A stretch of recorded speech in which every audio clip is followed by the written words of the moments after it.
Just so Issa, please take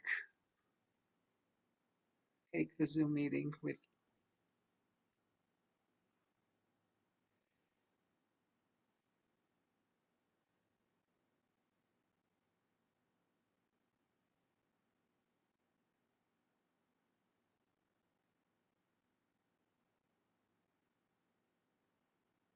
Issa, would you unmute?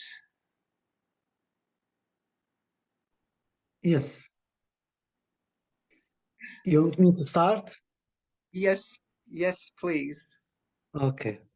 Thank you. Thank you for all the recipients. And thank you, Avi, to give me another chance to be with you again. I think it's very important to understand the situation, or how much we can, from the details about the situation in Palestine and Israel. And recently we talked about the difference between the peace and the quiet.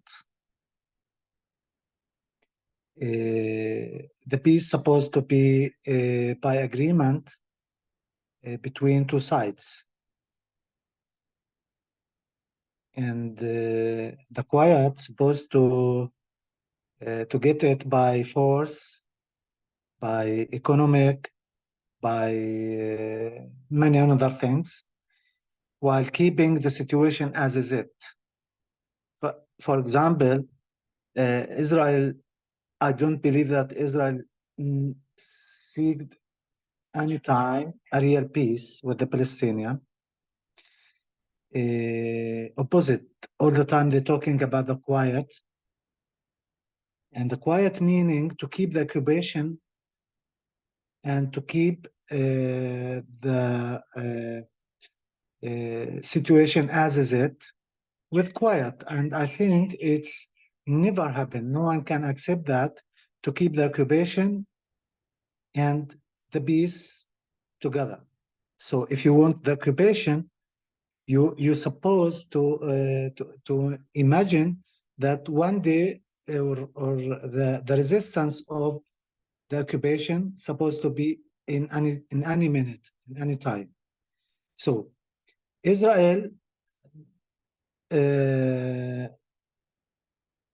forced to make a Oslo agreement, to come to Oslo agreement by the international committee after the first Intifada, when the Palestinian uprising non-violently against the occupation. And in that time, we are talking about 1988 or 1987.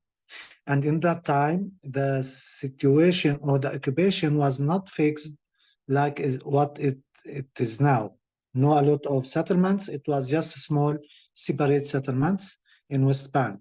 And in that time, it was very easy to release the occupation and to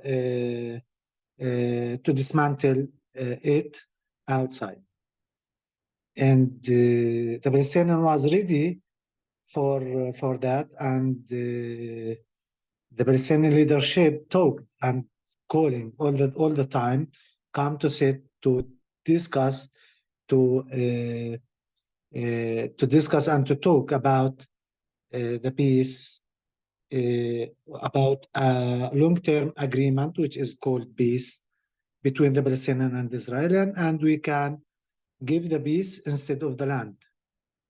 But Israel, unfortunately, Israel want the peace and the land in the same time, without recognizing the Palestinian rights and the simple Palestinian rights. So they went to Oslo agreement, and they got a quiet for a short time, a quiet, and fixing the occupation more and more and more, building more settlements, and doing everything. So the Palestinian people, what they want from the agreement, from Oslo agreement, they want another authority with the Israeli authority, not instead of the Israeli authority.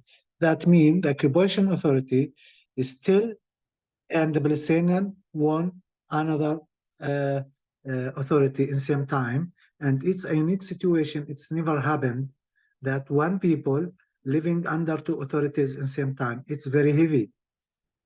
Inside, you're feeling that. We're living under this situation for around 30 years, and it's very heavy. It's not everyone can swallow that easily. What that means, and actually, it's against the international law. Actually, for example, if I have a broken light in my car, for example, and I drive it outside of my village, the Israeli police will stop me and give me a report for that. If I get inside a Palestinian city like Nablus, the Palestinian police will stop me for same problem and give me another report for same problem in same day. And it's illegal. It's illegal by the international law. This is what meaning, this is small instance to understand what's the meaning to live under two authorities in the same time.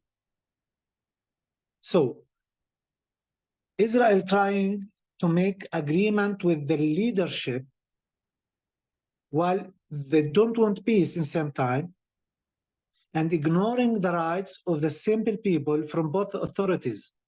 Another instance, if the settlers attacking the Palestinian people, not the Israeli security and not the Palestinian security can protecting him. And the simple Palestinian farmers, for example, who are living in the villages or in the farms, feeling alone.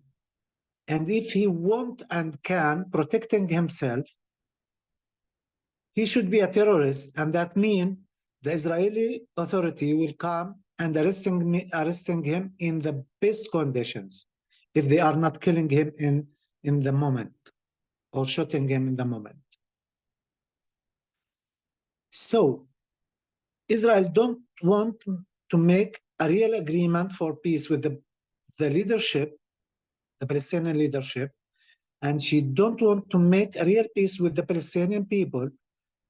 To make a peace with the Palestinian people without the leadership, I think it's worth if they don't want to give him a separate state. If they want to give, if Israel don't like or don't have enough desire or don't have a real desire to give them their rights by independent state, okay, they have another chance to make a real peace with the Palestinian. What that mean, a real peace with the simple Palestinian or the population of Palestine, to protect their rights, to giving them their rights, their human rights, their national rights, their owning rights. But actually Israel escaped to make an agreement with the Palestinian leadership while they harming all the time, all the day and night, the simple Palestinian or the Palestinian population. So which peace they are mentioned, which peace they are talking about? For example, I lost a lot of my land for the settlers by confiscation, for roads, wide roads for the settlers, for networks, water networks, electricity networks, telecommunication networks, and internet networks, and which is surrounding the settlements. It's not allowed for me to get in, even if they not took it, but they're not giving me a right to get in or to access there because the security reasons. So I lost everything, what I want from that peace or from that agreement. For example, another example, my village is actually closed for more than from the beginning of the war until now. They open it for a while and closing it all the days and the night. But they open it when they want or when they have some activities to do inside the village. For example, to arresting or to demolish or to do something. And when they finish their mission, they will close it again. It's a clear public collective punishment for the people. We are talking about 20,000 people inside our coalition for villages. 20,000 people just closed for nothing, Or if one from the 20,000 people throwing a stone for a settler car, they punish all the 20,000 people by closing all the entrances of the villages. And our village is just a sample. It's happening every day in all the West Bank, So all the West Banker people, Palestinian people living under collective punishment or during all these years of the occupation. When we are talking about the occupation, it's not just like trying from nothing. There's a lot of reasons to shout against the occupation, or to uprising against the occupation, or to resist the occupation.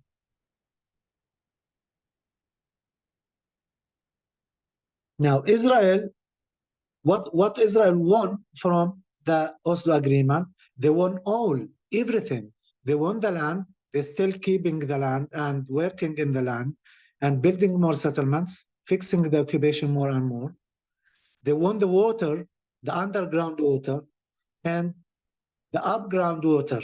Even the water, the rainwater, it's not allowed for the Palestinian to use in a collection wells. It's not allowed without permission. Underground, it's not allowed even for the Palestinian Authority to dig a wells to take the water from underground without permission, and Israel will not giving them a permission for that. And many times they come, just few days ago, they went inside Jericho and damaged a water well. Now we are talking about Jericho, which is the lowest place in the world, and a lot of maybe a hotter place in the world. Now, for example, now it's more than 45 degrees temperature in Jericho. So the water there is very important for the living people, life of the people. Israel controls the sky. Israel not allowed for us to build an airport. If I want to get out from Palestine, it's not allowed for me to use the Ben Gurion airport or Israeli airports. And I don't have airport. So I have to pass to Jordan, to travel to Jordan, to pass a very, very humiliation process to cross the borders between West Bank and Jordan under the control of Israel, just to fly to somewhere, just to fly. In Gaza, for example, there's a beach, and it's not allowed for them to build a seaport. And in some time, they're lying on us, and they say that we left Gaza, what they want from us. They damaged the airport in Gaza, and damaged the seaport of the Gazans, and closing all the Gaza like a cage, like animal cage, and not allowed for anything to get inside Gaza or to get outside Gaza without a permission from the Israelis. And they said, oh, we left Gaza, what they wanted from us. In West Bank, they took everything, all the advantages of the agreement, and not giving the Palestinians anything. And they think that we have to say thank you for just keeping us here until now. With these kind of theories and people, which kind of talks we can find, which path of understanding we can find. And all this information It was even before the current government, which is support the ultra-right government.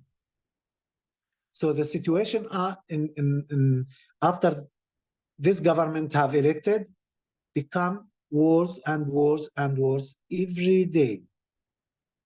Every day. And sometimes I'm wondering from where the Palestinians brought all these patients about the life conditions they are live under.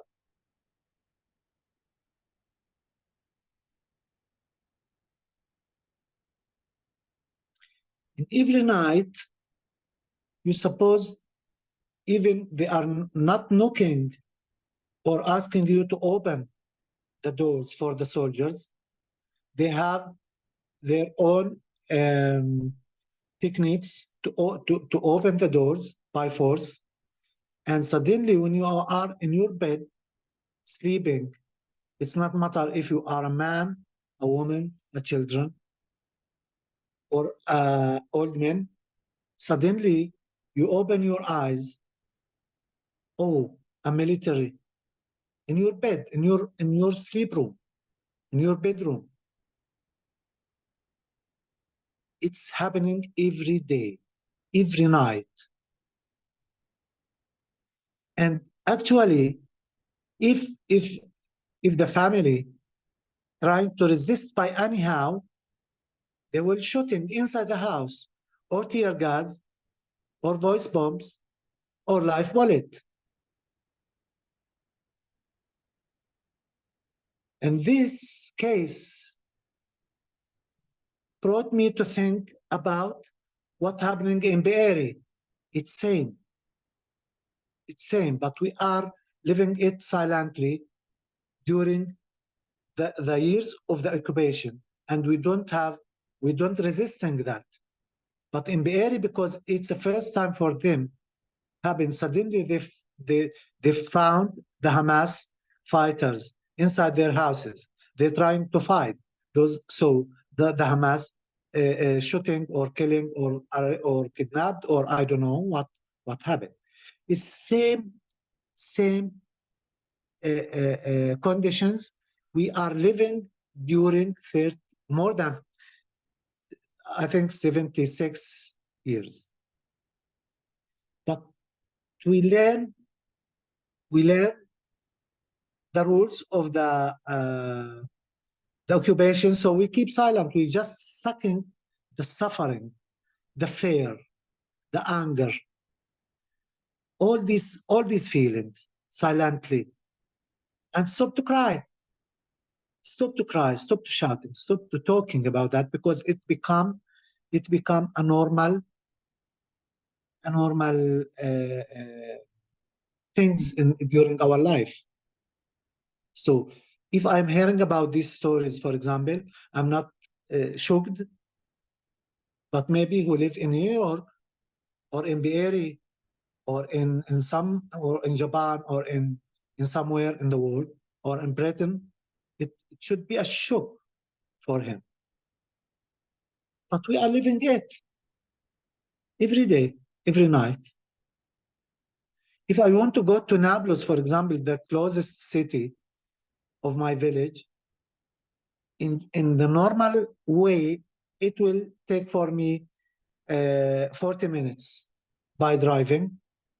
But in these days, from the beginning of the war, it will take for me 8 hours. 8 hours, because stopping in a long traffic in the checkpoints. If I manage myself to not be a victim of the settlers by throwing stones, by shooting, by attacking, by. And I have to swallow again the humiliation of the soldiers when they are asking me from where you are you going, what you are doing, what you have in your car, all these questions, all these stupid questions. And after that, they're checking my car in all the details, all the holes, all the places of my car. And after that, and it's happened, as you know all, I'm on the wheelchair, and it's happened for me many times. They're pressing me to get out from the car on the wheelchair, to just waiting for them while they're checking my car. And after the checking, it's not just a checking, it's like to remove everything from its place and not reback it again in its place, and I have to reback it to fix it again. No one can imagine the feelings, the humiliation feelings I feel, and all the Palestinians who are passing from that checkpoints feeling in that time. Now we can talk about 90% from the Palestinian people succeeding to swallow their anger, peacefully, and to try to not expression about their feelings by violence. But if we have 10% from the Palestinian, we can understand them if they're expressing their anger or their humiliation feelings or these bad feelings by violence. We can understand them. But I don't understand that all now we can talk about 90% from the Israeli people, unfortunately, agree for the occupation, agree for this ultra-right government, agree to take all from the Palestinians, agree that the Palestinians are occupiers of their lands, agrees of all the lies what we hear and growing up on, selected people, land without people, for a people without land, and all these lies, unfortunately. The 10% what we have percent from the Israeli people who are against, shouting all the time against the occupation, and we have a good relation with them, and we have a good understanding both each to other, are shocked, and most of them have a Zionist background, and when they woke up and released from the lies and understanding what's happening in the West Bank and in Gaza, and the apartheid, a clear apartheid, even with the Israeli Palestinian who are living inside Israel and have Israeli citizenship, they woke up and they come. We're trying during our all activities to open the eyes of the another Israeli people, to shout together against the occupation, because we believe that the occupation is the main source of all the violence from both sides.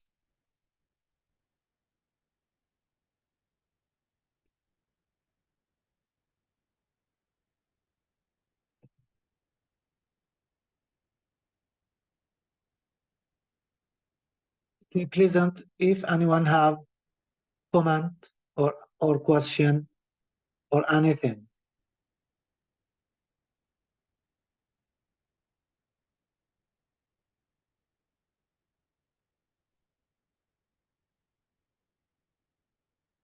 Joan bowing in.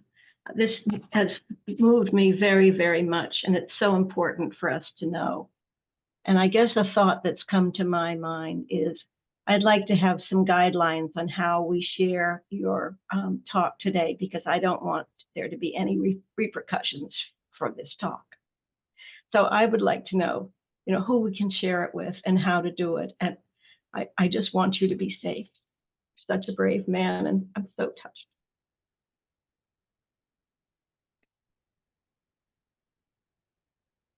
Can you come again for the question, please? Yes, I would like to have some guidelines of how we can share the recording so that you have no repercussions. I want you to be safe more than anything I can think of right now. Thank you very much, John. Thank you.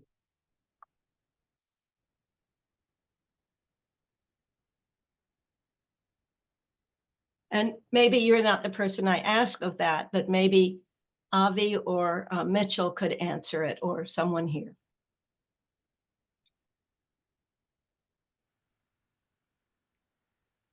So, Mitchell Valian.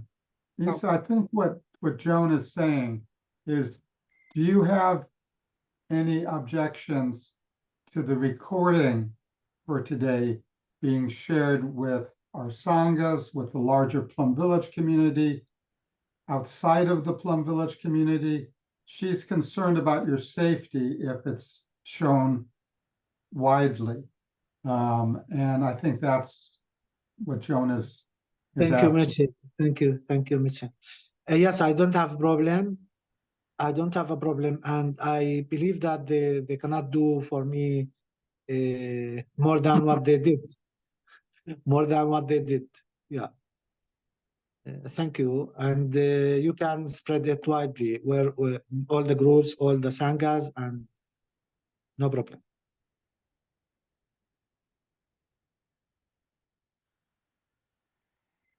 Issa, I have a question. You said you're wondering, where does this patience come from? The patience of the Palestinian people. And I'm wondering if you can elaborate more on that, if you have thoughts on that, because that, as practitioners, that is one of the big questions for all of us. How do we build up a store of capacity? And so if you have any thoughts on that, and not that necessarily this particular patience is the most positive patience, it doesn't come from positive environment, but it still has a lot to teach. And so I'm wondering if you have anything else to say about that. Thank you, Avi. Thank you. You know, sometimes I'm asking myself about that.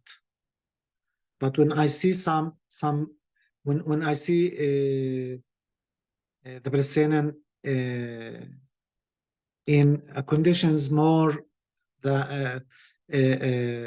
bad or worse more than what I survived, I see that it's not just me. Most of the Palestinian are patients who have patience to live for more than 10 tens of years under this kind of occupation, which calling all the time to ethnic cleansing. All the time they are talking and practicing and working for that.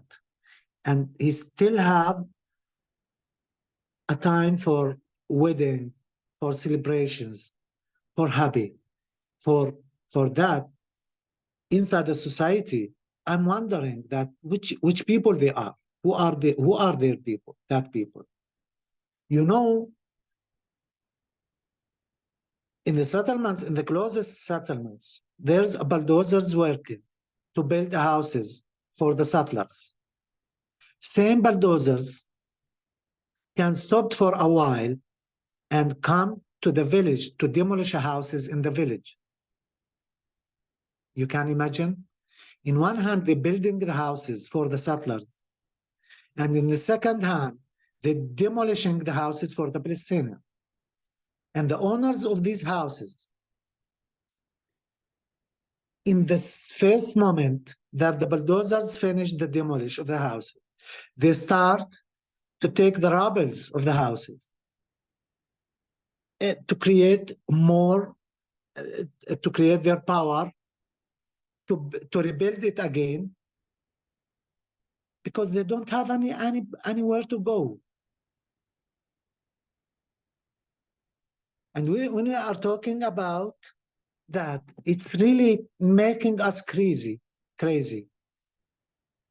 But in the same time, we insist in life. So the insist of life giving us power to continue. And also we have a hope that one day the world will waking up and thinking about the situation which is the international community caused it for both of us, for the Jewish and for the Palestinian. And one day, the international committee have enough power to make some pressure, real pressure on Israel to stop that.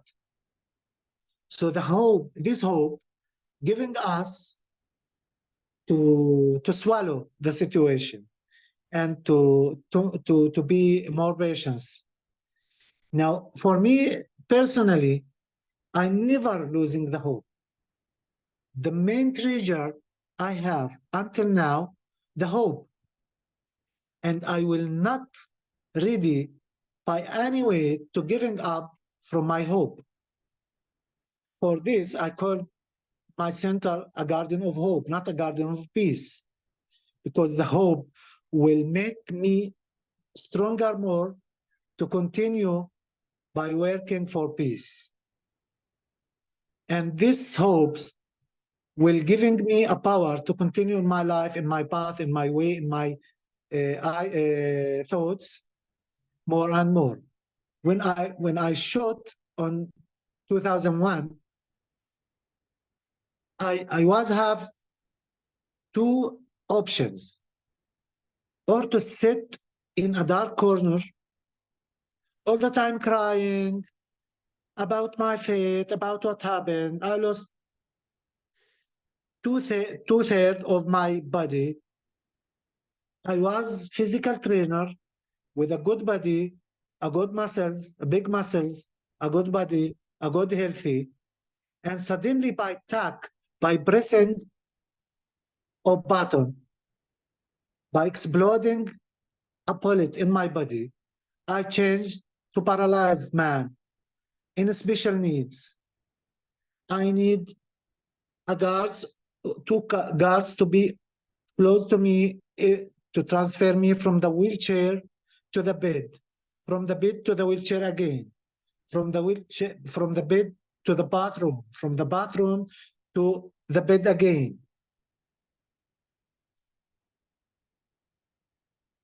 Or to choose the another option, to go again or to back again to the life, to strengthen my beliefs and to continue in my beliefs by peace, by hope, to inspiring the people of hope. And the peace one day will come again. And to plant the hope again in the another people. I still thinking that I still remember when I lay down after they shot me on the ground, I tried to stand.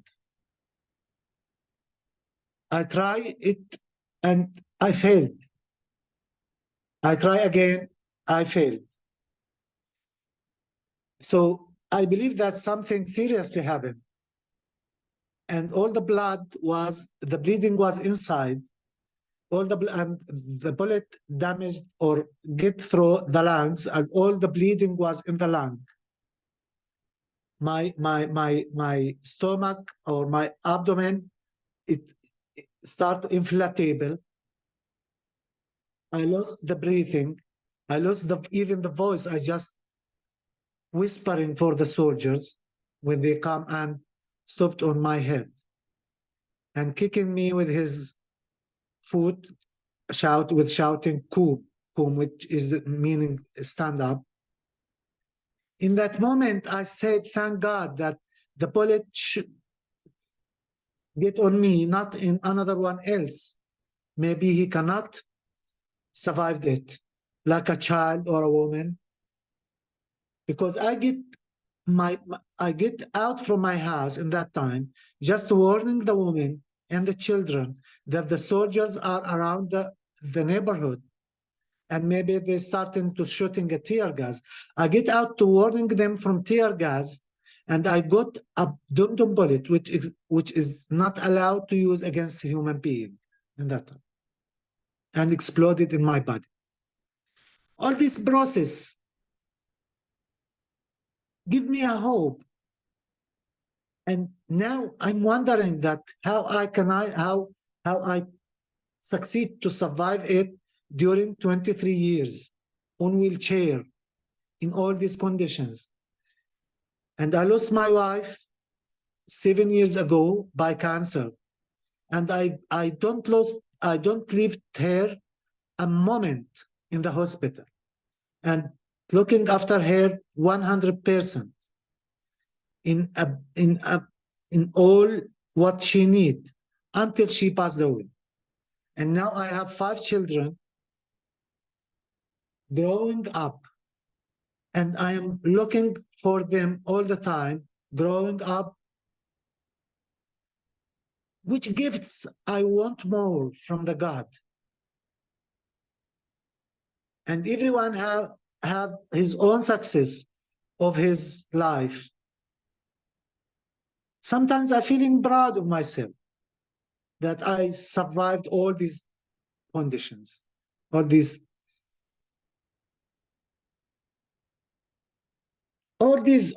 things gave me enough power to be patient and to treat my anger peacefully, and to translate it with positive things, positive thoughts, positive activities, positive practicing. And actually, the main point is the meditation helped me a lot in my life to survive all these conditions. Thank you, Avi.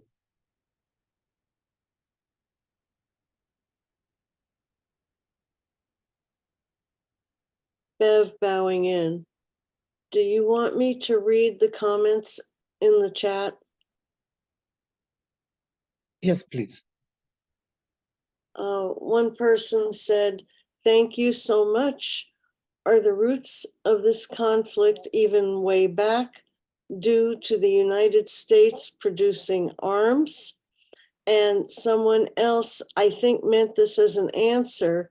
The Balfour Declaration was a public statement issued by the British government in 1917 during the First World War, announcing its support for the establishment of a national home for the Jewish people in Palestine, which was then an Ottoman region with a small minority Jewish population.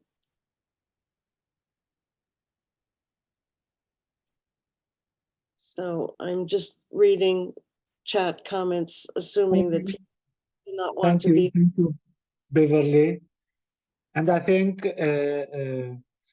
according to Balfour Declaration, it was from two parts. The first one, giving the Jewish people to create their own state in Palestine.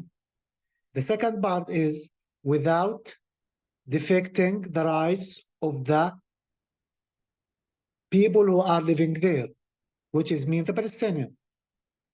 But actually, Israel or the Zionist movement in that time took the first part and created a state for the Jewish and the rebels of the Palestinian without respecting their rights, and while until now still defecting the rights of the owners or the people who are lived before the Jewish. And the world, and especially UK, who gave that declaration for the Jewish people, kept silent. They are not even mentioned about the second part of the declaration. Until now, the UK not recognize the Palestinian state, which is up to Balfour Declaration. Some of the religious Jewish settlers saying that it's a promised land from the God, and I replied them, it's a promised land from UK, from the Britain people, not from the God. And you got it not from the God, you got it from Britain in that time. For this, in my beginning of speech, I mentioned that the international committee caused this problem, and the same international committee have principle to end it or to find end for it. Justice end for this problem. Thank you, Beverly.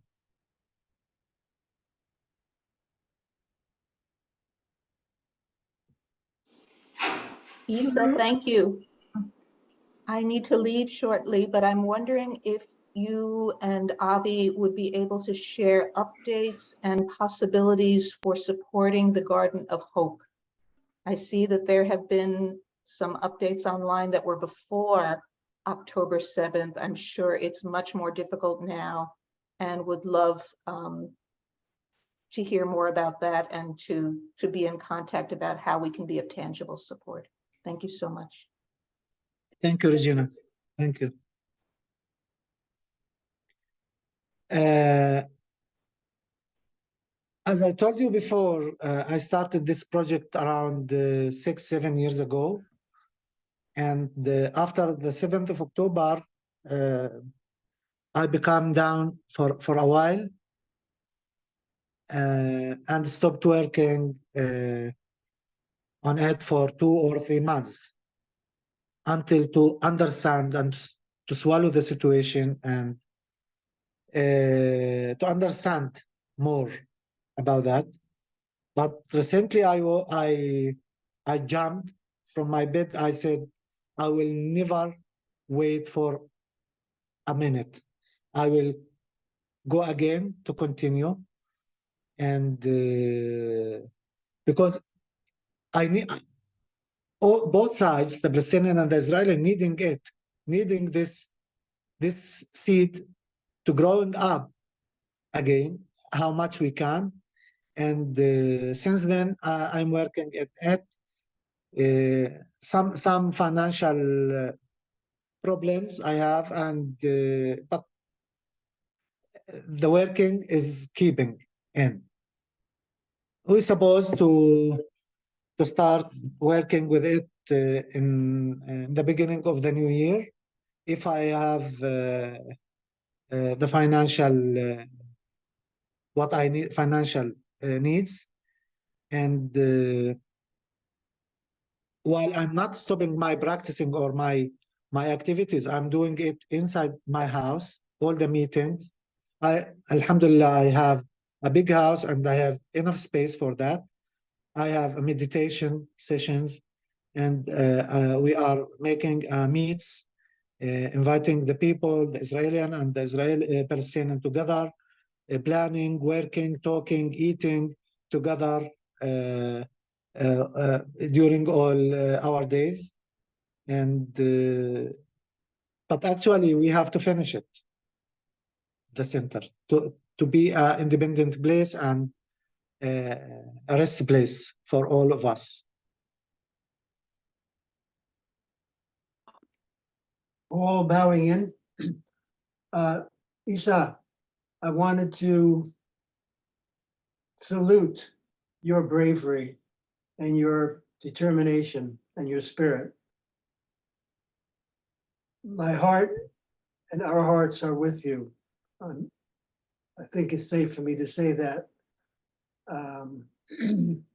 I'm deeply sorry. I feel great sorrow for the fact that my government helps to perpetuate this terrible situation for the Palestinian people and for the Israeli people. And your patience is admirable. It reminds me the Dalai Lama saying to his people, never give up.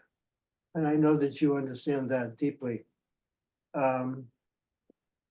Just waiting very impatiently for this to end in an honorable, fair, decent way for both sides, wishing for it fervently. In addition, if there's any way, I mean, I try to help financially with what little means I have with many different international organizations by donating.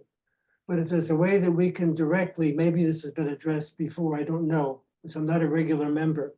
But if there's a way we can financially, or I can financially offer support to people on the ground around you directly, if you can set that up for us or tell us how to do it, I'll try to do what little I can. But mainly I want to say bravo, never give up. Thank you, thank you, thank you.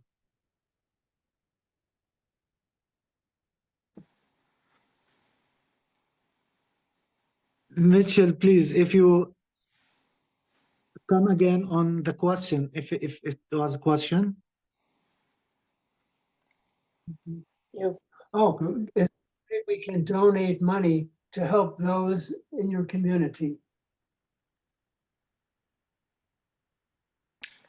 Let me help just for a second, if I can. I'm sorry to, Issa, what was just expressed is there's a desire of many people to help support the Garden of Hope, and wondering how best to do it. And I know Buddhists Against Traditions have set up a website to help. Is that a good way to do it? Or are there other ways, or should we, I know from experience, it's not easy to send money to the West Bank. And so the question was whether you know of ways to do it that are reliable, safe, efficient. And it's something you and I can continue talking about if you're not ready to talk about it here or don't have information. I've been trying to talk to the Buddhists across traditions in the UK about how they did it and how it's worked out. Mitchell bowing out. Thank you, Mitchell. Yes, Who Twin want to say bowing in, something? Chen Hao. May I bow in? Thank you, fine. Yes, Good to see you again. Good to see you. Thank you. yes. My name is Twin Chen Hao. Many people in the area in the Middle East call me Chen Hao. And thank you, Brother Issa, for your story again. I came to Issa's house, and I came to the Garden of Hope with Israeli friends and Palestinian there. And I have a day and I have a meal with Issa's children. They are very sweet and very friendly. They talk, they share, they work at the school and in the village. And I play with them. And your story about checking at the checkpoint, yes, it was very difficult for us when I went through that too. And I remember one time we need to carry some cushion mats equipment for the retreat, and we have to go through the checkpoint, and it took four hours. It took very long time to make it very hard. And but that part did not really bother me very much. And when I spent time there at the checkpoint, it was a good time for me to observe what's going on. And most of the soldiers who work at the checkpoints are very young, very, very young people. And although I try my best to be friendly, I knew the sense of nervousness in all of them, although they try their best to be friendly with me. Yeah. And to me, I said, wow, I thought, if day in, day out, this is the job of the young person, to go through this with doubt, with nervousness, and everywhere you to turn, and they check inside, and then we took everything out, and they check inside, they check under, check everywhere, and also they open the front part of the car to check inside. And so you know, like a young people nourish themselves with the doubt, with the worries, with the nervousness, with the everything around that can be dangerous, can be harmful. And I just felt so touched by that. And I said, this is what generations of young people have to go through. We're talking about the suffering of Palestinians because it is obvious, but we do not touch the suffering of a young Israeli because it is not obvious, but it's so deep. And you know, when I thought about it and I said, contemplate again and again about it.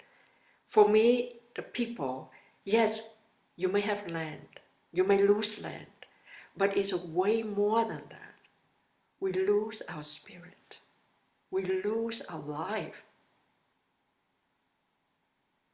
And no wonder, you know, it's so much of anxiety, nervousness in the society, in the city when I spend time there, and it more and more so. And this is something that I think is more serious than anything else.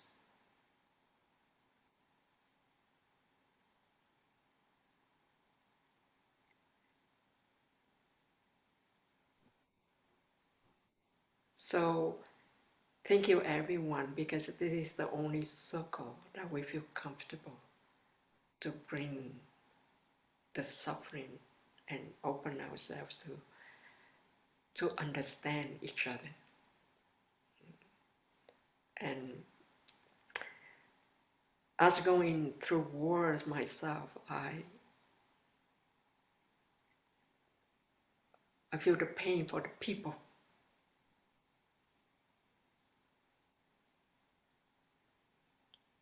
More, and the sides, this side or this side, does not, you know.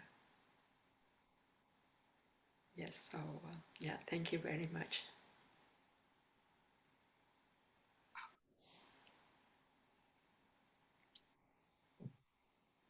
Leora bowing in.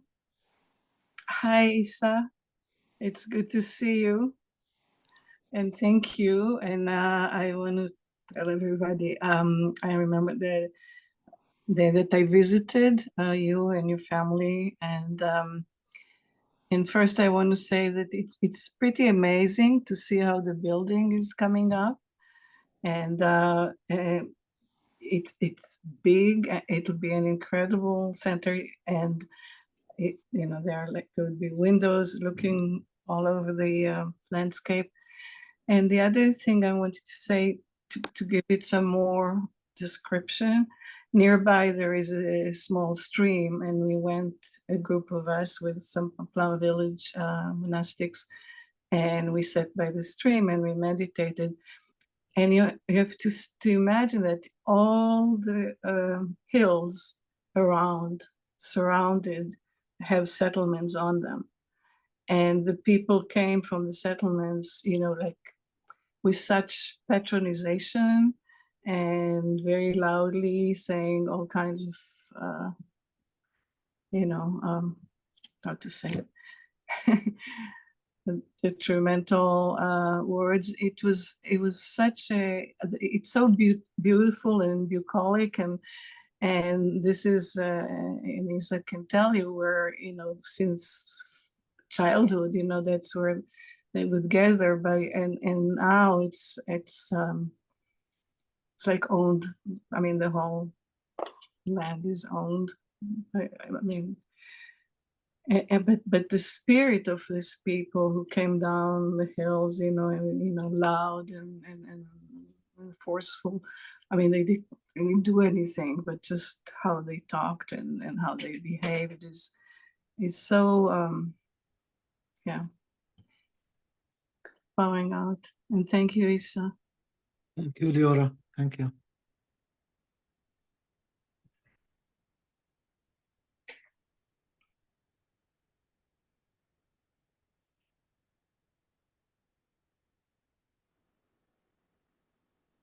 Issa, I'm sorry to insist on this, but since it has come up, do you have a website or because this issue of people wanting to help financially, and that has come in between the sessions as well. And you have, because Chan Hao was sharing right after, you didn't get a chance to answer that, and I wanted to make sure that the bureaucratical financial issues get answered, because people really would like to be able to support. So if it's possible, please do. Thank you, Avi, and thank you for Sister Chang Hao, and for all the comments.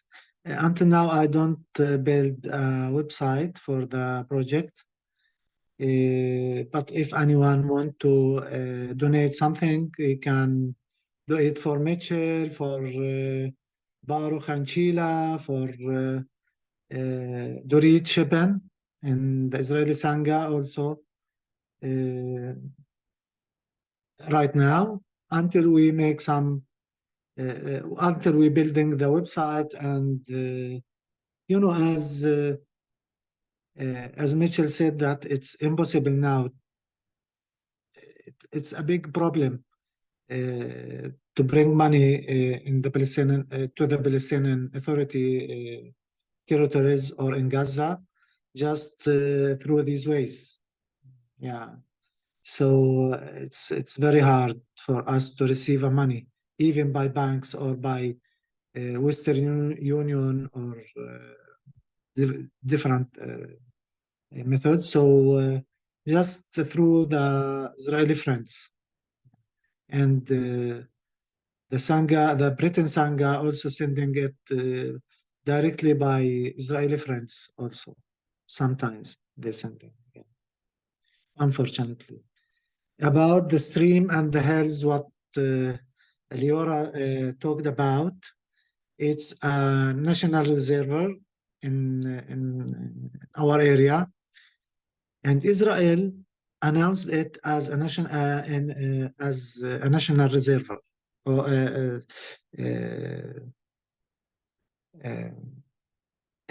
natural reservoir.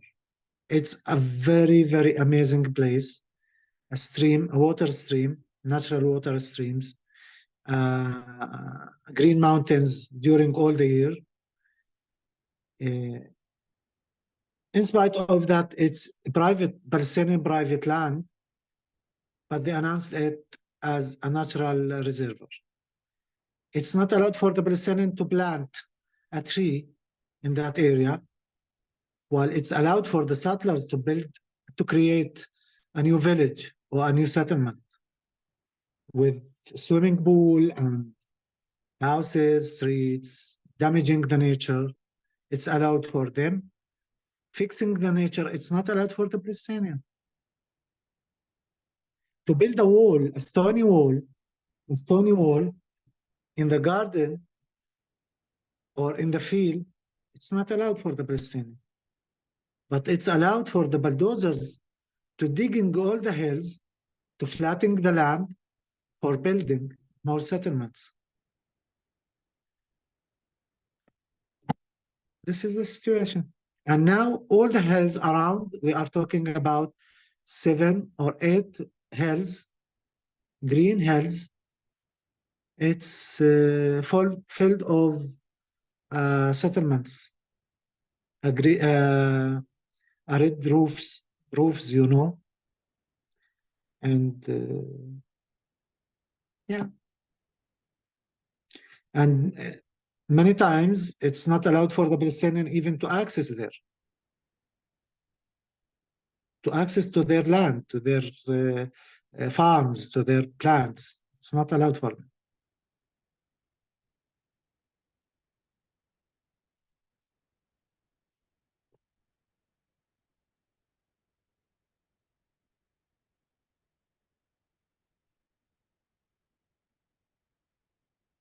Issa, last time you spoke about the difference between peace and quiet. And I thought it made it very clear And since we're recording this, I'm wondering if you would just take a few moments to share the difference between peace and the quiet. Thank you, Peggy. As I mentioned before, peace, it's a result. The peace comes as a result for many things. The first thing is understanding. The second thing, understanding each other. The second thing, the trust between each other, to build the trust between each other. The third thing is to recognize the rights of the others. To recognize the rights of the others. After that, we can get a peace. After agreement, we make some kind of agreements between both sides, which is serving the rights of both sides in a justice base. And the talks have to be by equality sides, not strong and weak, not tall and short, you know, and not looking from one side, looking from high to low, and the second side have to look like this from low to high, or the ser and the servant. It's not a base for a peace. But quiet, as I mentioned, as what Israel is seeking all the time, Israel seeking all the time the quiet, to keep the occupation, and to keep the condition as is it, controlling, keeping the land, keeping the water, keeping the sky, and harming all the time, and seeking the quiet from the Palestinian. And anyone from the Palestinian, and this is the quiet. Okay, if you keep silent, like the children in the kindergarten, if you keep silent, I will give you a sweet. But if you're not keeping silent, I will kick out you from the classroom. This is the quiet. So the small children or the people under the occupation in these conditions have to keep silent to maybe they will get a sweet. But finally, they will not get anything. So the uprising, they're just shouting. And if they're shouting, they said, oh, they are terrorists. Oh, we're giving them everything. And they're shouting, they're crying. They are anti-Semitic. There's no connection. There's no connection between the anti-Semitic and the revolution of the Palestinians. No connection between the hate of Jews and the revolution against the occupation. There's no connection between the terrorists and the resistance. The terror is to do some violence against the people for nothing. But to resist, there's a reason, a very strong reason to resist. What we want more than the occupation to resist. Resistance is a natural thing inside all the beings, the life beings on the ground. If you attack a dog, if you attack an insect, if you attack a bee, if you attack anything life, he have to resist. You're supposed to find a resistance from him. In different cases, there's a different kind of resistance. To hide from to hide yourself from the dangerous is a kind of resistance. To re-attack again, your enemy is a resistance.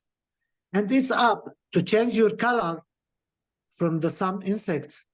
It's a resistance to hide from the dangerous. You know, there's many kinds.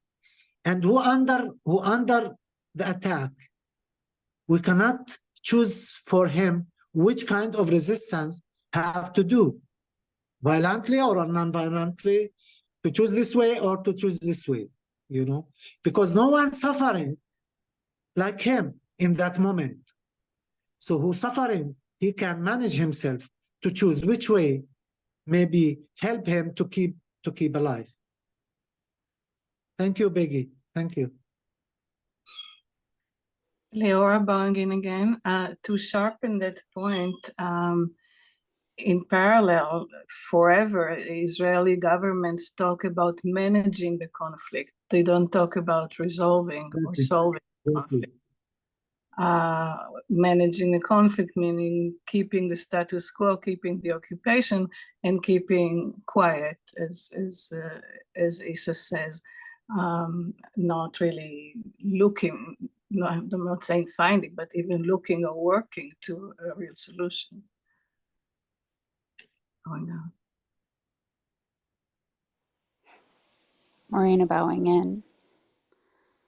I am a fairly new practitioner to the Plum Village tradition, and also my understanding to this issue is fairly new as well. But what I wanted to share is your hope and your gratitude for the work that you do. It is something that my local Sangha has been addressing, and some of the online Sanghas that I attend to. And so I want you to know that there is new hope being grown right now, new seeds, and thank you for being here and for the work you do. Marina bowing out.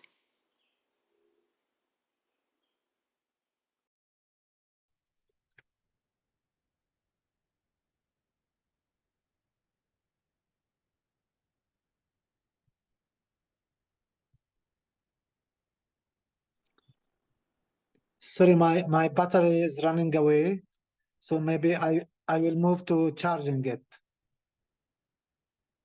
Just excuse me.